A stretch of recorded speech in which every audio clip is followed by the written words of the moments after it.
宿呢，5000年就开始我们人类就拿来用了。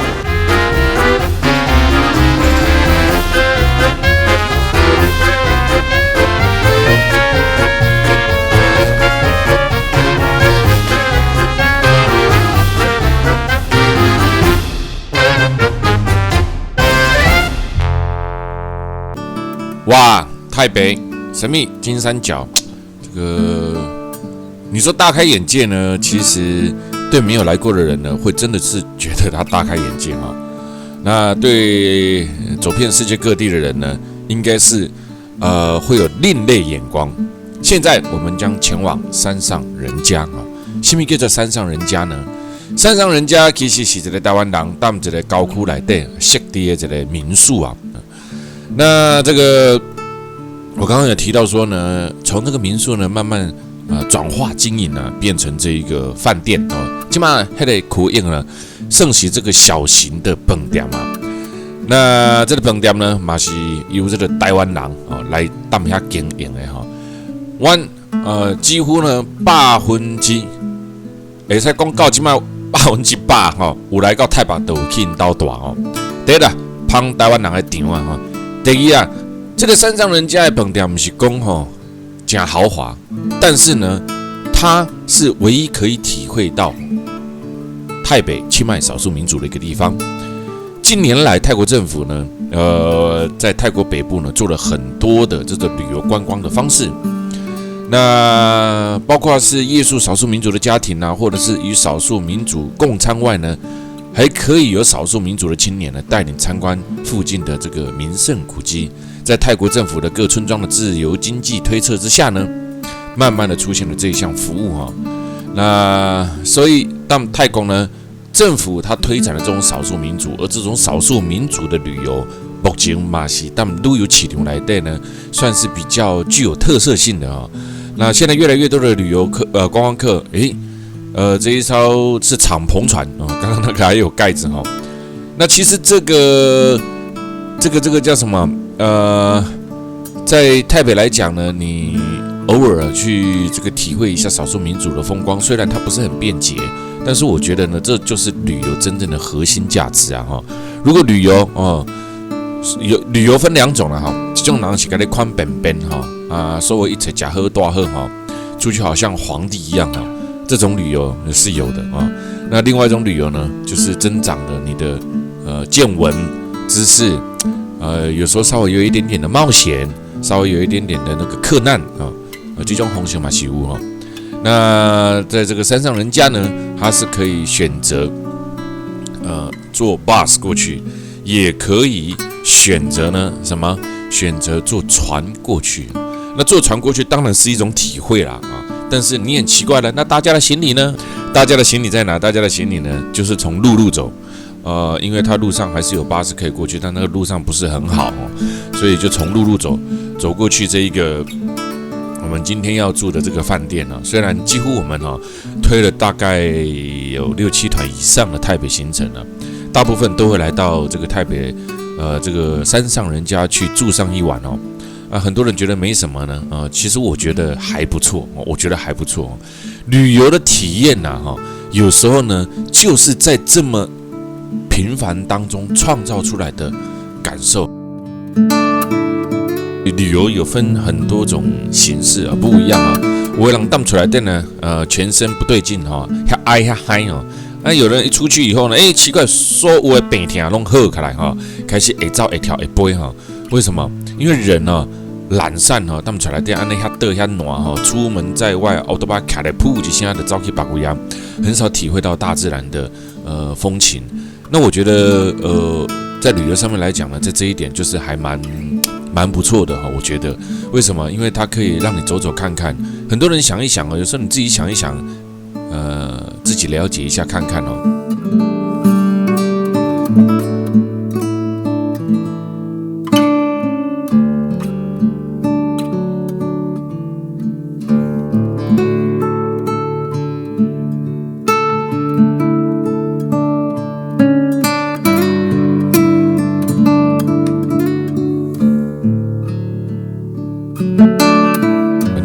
这里有没有看到这个就是山上人家，它其实应该叫做山脚下的人家，它有自己的码头，然后呢有自己的马路，但是那个马路非常小坐过来比较颠簸，所以大部分呢都是用这种小型的细商4轮吉普车，把这个行李弄载到遐大概呢今天就住在，我认为这叫世外桃源像那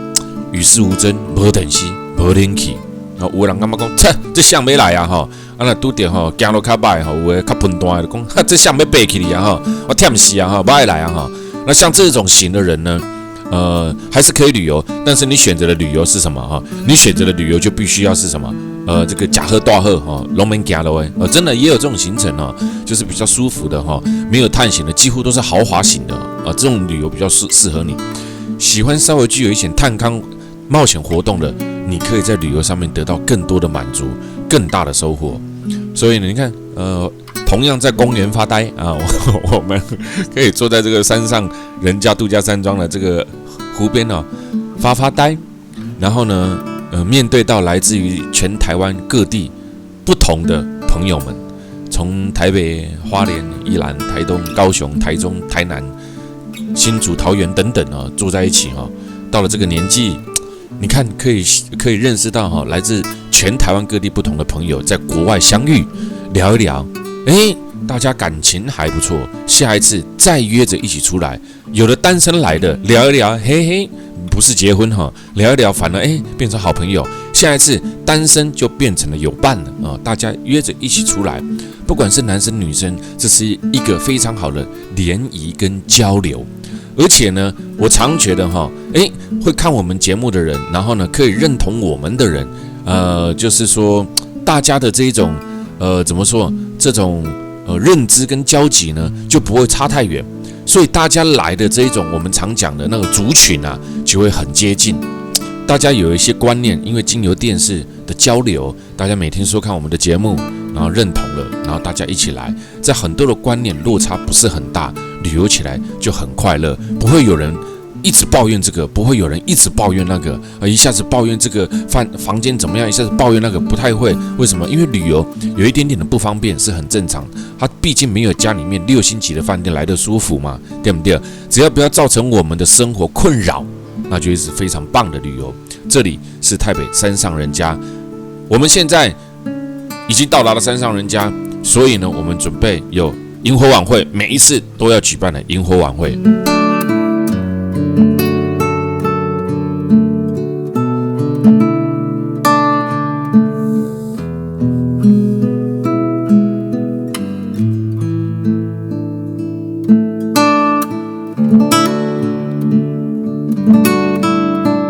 萤火晚会来喽！不是这个萤火要萤火晚会之前呢，先烤个肉因为呢晚上我们就在那边吃这个山上人家呢，真的经由我们电视上的转播呢，很多人都知道有这个地方也知道这里有一个比较属于没有商业化的地方啦。我们继续看下去喽。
山上人家刚刚是少数民族的歌舞表演，但是很可惜的是，少数民族的歌舞表演呢，它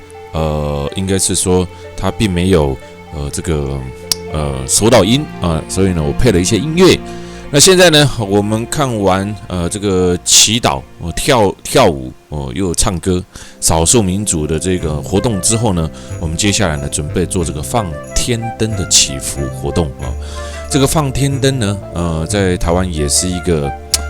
很常作业的一种民俗活动啊。但是我是不知道泰国到底有没有这个放天灯的习俗啦。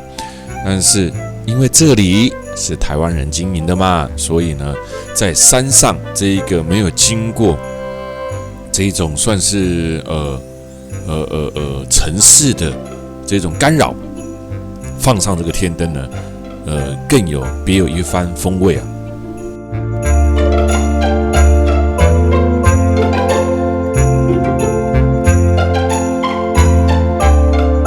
天灯呢，我们又叫做空明灯啊。相传在三国时期，诸葛亮的这个发明也被认为是热气球的这个始祖。当时呢是为了传递讯息的用处哈，但目前通常它被当作节庆啊、祈福啊、许愿的一个工具哈。那这一个也就流传到了哪里呢？也就流传到了这个台北的山上人家喽啊。这个听说熊在这个四川的时候呢，三国时代。诸葛亮当时呢被这个司马懿啊困于平阳，那这个诸葛亮呢算准了这个风向的，把这个抓这个灯笼啊，系上这个求救的信息呢，放好背起来哈，因为这个热气升天呐，的放好背起来哈，最后呢得以脱险啊。所以宋朝当时的人呢，以此阵更以造纸闻名了。后来为了纪念诸葛亮啊，放这个空明灯呢，就慢慢变成了一种节庆的仪式呢。现今的孔明灯这就放天灯呢，更用于这种祝福，象征收获成功、幸福的每一年。哎呦，早上还要放天灯哦，根本是对张暗时放到今天下午哈，这个祈福哈，永远起不完哈继续祈福了哈。这个刚播也可以哈，你看早上的天灯呢，就比较没有那么明显了哈。来，这里是山上人家，山上人家很特别哈，每到了早晨呢，总是很凉爽的，有没有？昨天晚上住在这个地方，我相信不用开冷气就体验这种大自然的芬多精那种感受不错吧？山上人家虽然很简陋，但是它不够简陋呢，也感受不出来。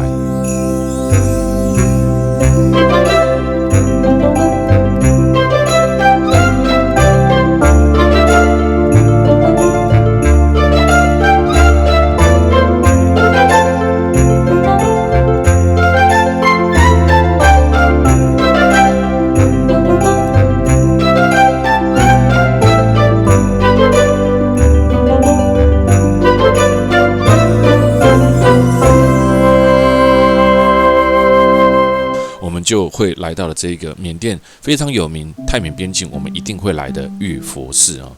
那这个玉佛寺呢，我们来到这个里面呢，可以看看它里面所供奉的东西。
另外一边呢，今天刚好呢在维修，所以一个包开来这个地方呢叫做大崎历城哦。那这个大金塔了，不是大崎历城哈。到了大金寺，马上看到当地的小朋友围绕着你，而且呢，用顺时钟的方式呢，把每一个神像都拜一拜啊。那这个也很特别哦，每一个地方都有他的神像哦，而且呢，开下来最哈，帮他净身啊，安内阿基里哈，这也是在缅甸佛教习俗的一个比较特别的地方。大金寺是一个很大的广场，中间有金碧辉煌的金塔，金色的金塔四周就有代表着不同兴起的佛像，四周有分别代表着不同兴起的佛像，又被称为兴起塔哦。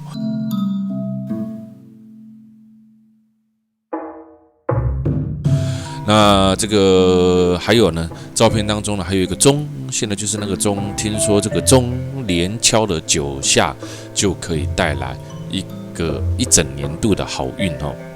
那这也是大金塔非常吸引人的地方啊，有没有看到大金塔？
相传在2500多年前，仰光附近有一个商人，他有2个儿子，一个叫做地利富婆，一个我忘记他叫什么。好，这个听说印度当时发生了饥荒，所以这2个人呢，运一只大船啊，一只船的大米来到印度来赈灾。迄个时阵呢，印度圣旨佛陀成道后的游行说法，因2个人就将早来食物来供养这个佛祖。并且接受佛祖的这个教法，然后呢，闻法欢喜解悟。等来，家己国家的时阵呢，这个满背记这个佛祖的塔门啦吼，奇怪，迄个时阵佛祖是有塔门的吼，不是无塔门的吼，满背记佛祖的塔门吼，建这个宝塔来供奉，宝塔用了这个金铸造，外加银锡等盖成。此后的历代的王朝加以修建啊，所以呢，这很多人说它就是这一个缅甸佛教的由来啊。那我们现在呢，又回到了清莱哈，刚刚很快速的结束掉了缅甸了。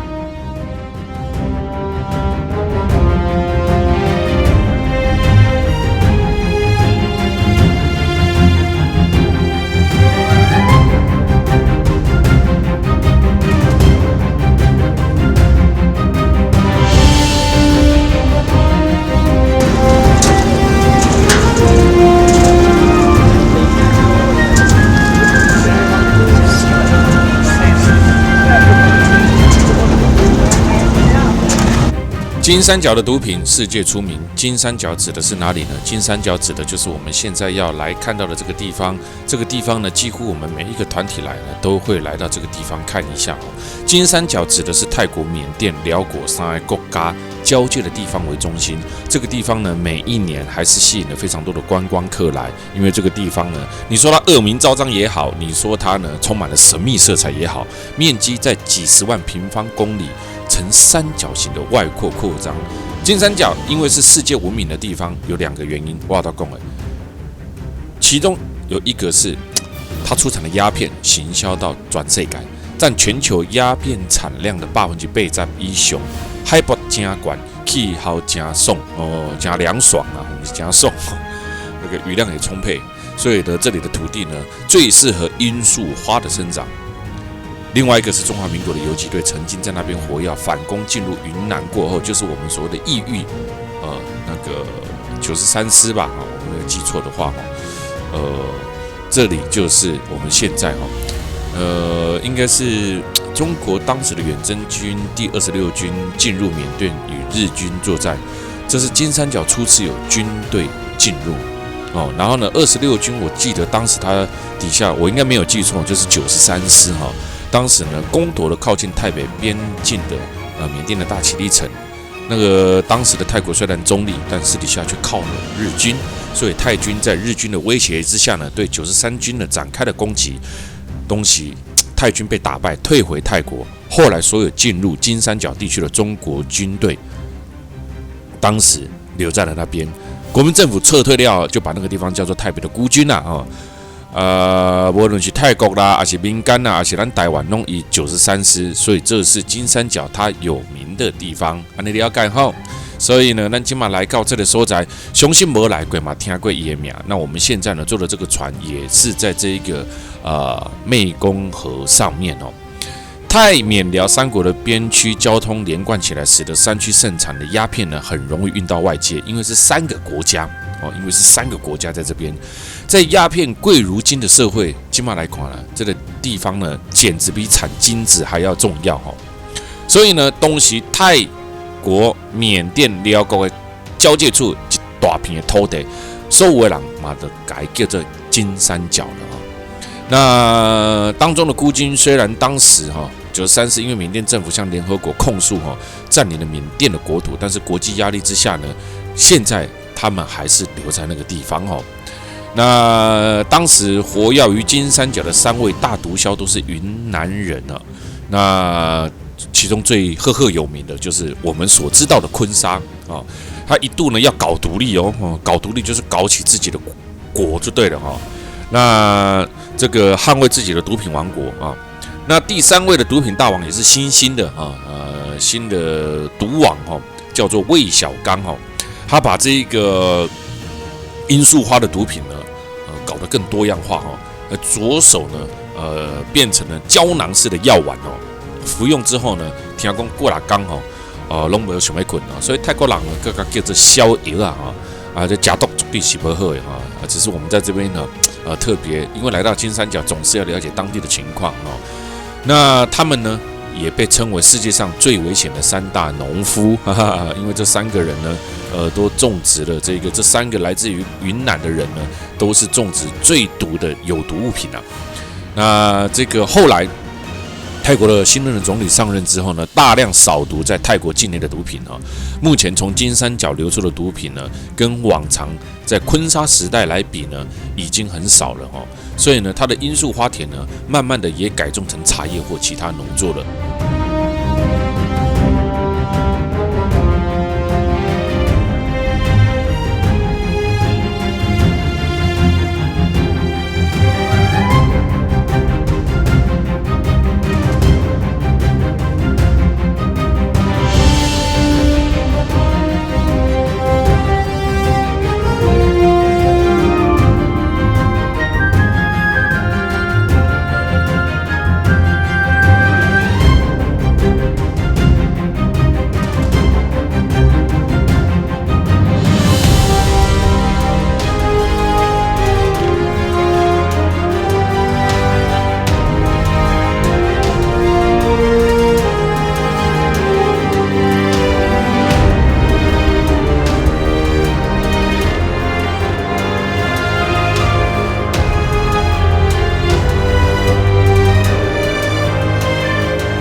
这个岛呢，因为嘛是金三角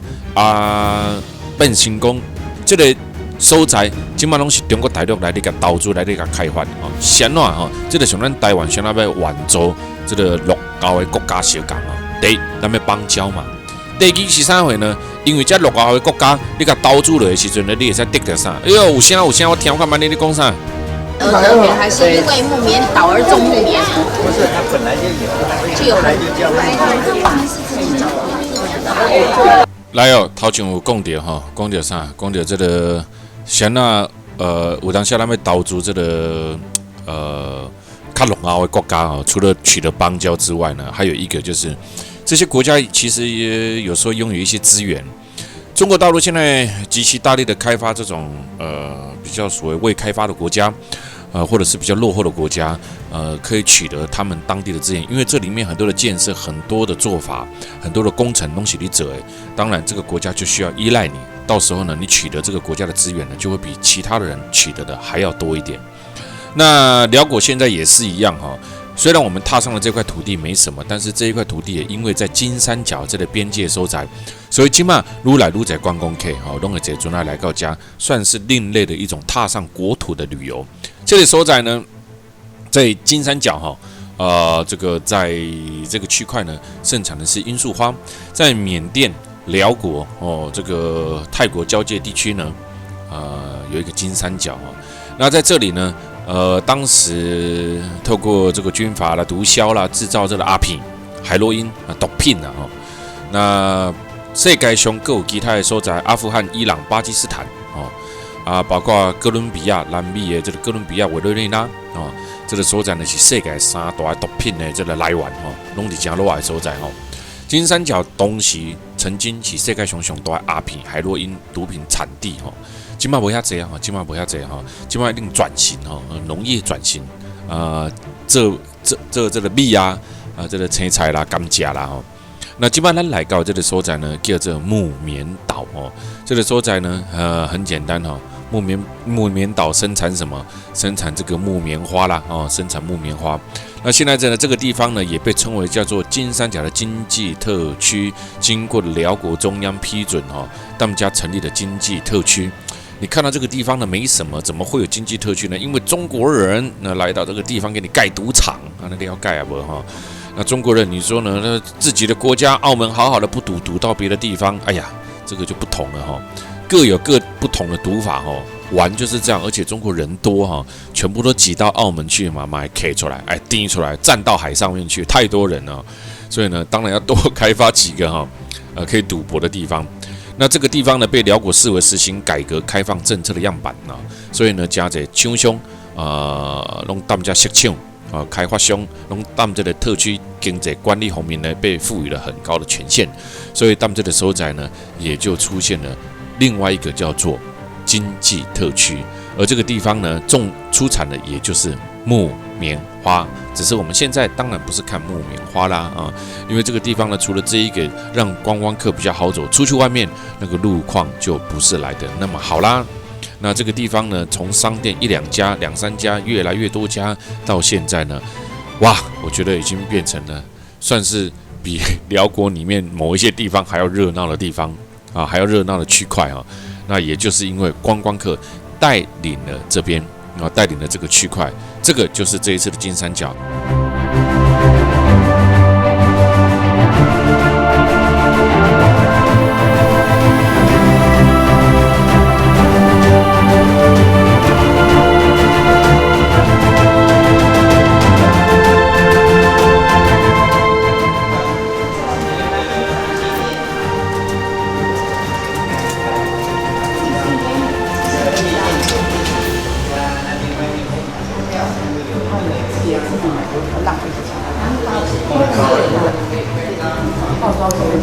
鸦片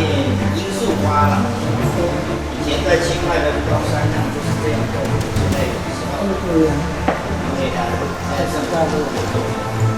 前面这个是世界地图这个它指的就是说鸦片，一般那个树我们叫罂粟罂粟呢5000年就开始我们人类就拿来用了，做药材做药材来止痛可以止咳、拉肚子，吃一点点是很好的药。以前在山上的少数民族，他们也没什么药，除了草药之外，就是用鸦片来治病。5000年前，这个罂粟的种子、罂粟种类都是在欧洲一带。20世纪出现了极负盛名的大毒枭昆沙、彭家声等等拢是东西来到这个金三角区块。我们现在进入了青来鸦片文史博物馆的这一个地方。这个地方呢，又被曾经称为冒险家的乐园。加东协毒枭为了生存跟贩卖毒品呢，组织了一批又一批的精良的地方武装。公开当时跟缅甸、泰国的中央政府抗衡这个所在，缅甸境内产毒上这个所在，就是这个算是这个军虎金第一个特区叫做果敢这个地方呢是当地的军阀势力所把持，现在依然臣服在这个缅甸中央军政府有很大的自治权利。今嘛这展览出来是鸦片历史博物馆。什么意思？叙述着鸦片如何开始在人类的历史上，从医疗的用途变成了毒品，从英国把这一种东西呢传进中国大陆，传进了东南亚的世界里面，到后来在这个地方曾经一度是全世界最大的产毒中心。再来看看当时中国的人、清朝的人如何抽鸦片。在以前的社会，能够抽鸦片算是上流社会。为什么？有钱买这种鸦片来抽，算是有钱人对不对所以这里面呢，有各式各样展览着鸦片、采罂粟花的工具，然后呢，还有吸食鸦片的东西、器具、器皿，如何把罂粟花上面的那一个种子籽质刮下来，酿成